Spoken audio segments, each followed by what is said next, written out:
ফাটার সাইডে এলাম, ফাটা কাজে লাগবে আজকে, তাহলে গেলে ফাটার সাইডে কমপ্লিট করে দিচ্ছে। আর কদিন লাগবে কত মেয়ে? আজ শেষ হয়েছে? আমার তো মনে হচ্ছে না যে আজকে শেষ করতে পারি। তো এই বাড়িটা পুরো কমপ্লিট করলো ফাটা। ও আবার ছোট ছোট বাড়ি ছাড়া যাবে না, ওর একতলা বাড়ি চকালে তোর আবার ওর একতলা বাড়ি দরকার। ও দুতলা হইলে আবার আল্লাহ আল্লাহ করবে, ভয় লাগে কত। ফাটার আবার একতলা বাড়ি পছন্দ, ওর আবার দুতলা বাড়ি পছন্দ লাগে। ফাটা কালকে এই কাজটা কমপ্লিট করেছে নাকি? ফাটা গ্রুপটা তো দিয়েছে সেই লেভেলে।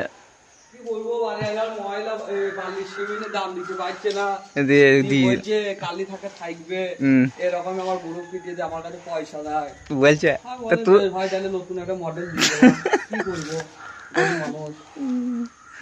আবার এই ফোকট লিখে বলছে ছোট করতে নাকি? ছোট করে দিতে। হ্যাঁ আমি যদি তার গেতে দিস তখন তুই দেখি না আমাদের কাজ যদি একটু ফান্ড দিতে ব্যথা হয়। क्या करा भाई, क्या किया भाई, ये सब बात नहीं है मेरे को। मैं अच्छे से कल बोला। ফাটা এই বাড়িতে গাছে আম খেয়েছিল, তো আম খুব খেয়েছিস তো এই গাছটায়? সত্যি গাছটা আম বটে, এইছে বটে, সেই লেভেলে আম হয়েছে গাছটাতে।